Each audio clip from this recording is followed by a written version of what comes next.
올가을 신종 코로나 바이러스 감염증과 독감이 동시에 유행하는 트윈데믹 가능성이 고조된 상황에서 엎친 데 덮친 격으로 감기까지 우려를 더하고 있습니다.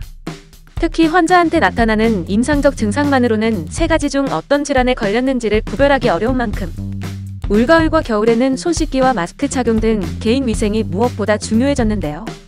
일각에선 독감을 독한 감기라고 인식해 독감 예방접종을 하면 감기에도 걸리지 않을 것으로 생각하지만 감기와 독감 역시 원인이 다릅니다.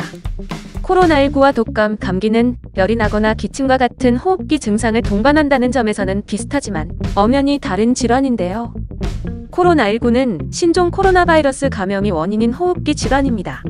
이와 달리 독감은 인플루엔자 바이러스로 인한 질환으로 질환 자체를 인플루엔자 또는 플루라고 부르기도 합니다.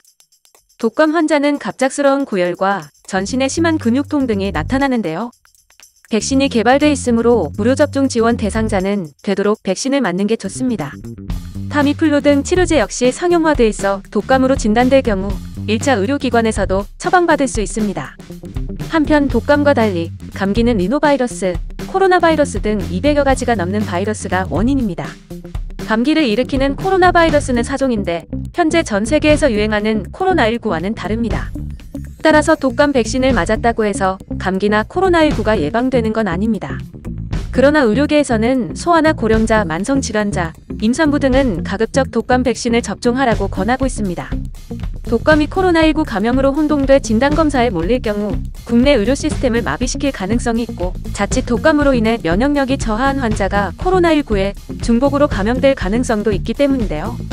박완범 서울대병원 감염내과 교수는 실제 임상에서 세 가지 질환을 증상으로 구분하기는 쉽지 않으므로 의심되면 검사를 통해 확인해야 한다며 두 가지 질환에 중복으로 감염될 가능성도 있다고 말했습니다. 그러면서 굳이 임상적 특징으로 세 가지 질환을 구분해야 한다면 독감의 경우 급작스러운 오한을, 코로나19는 후각이나 미각 이상 등을 살펴야 한다고 조언했습니다. 박 교수는 코막힘, 콧물, 재채기, 38도 이하의 가벼운 발열이 동반한다면 감기일 가능성이 높고 갑작스러운 고열과 오한, 전신에 심한 근육통, 기침 등이 생긴다면 독감을 의심할 수 있다고 밝혔습니다.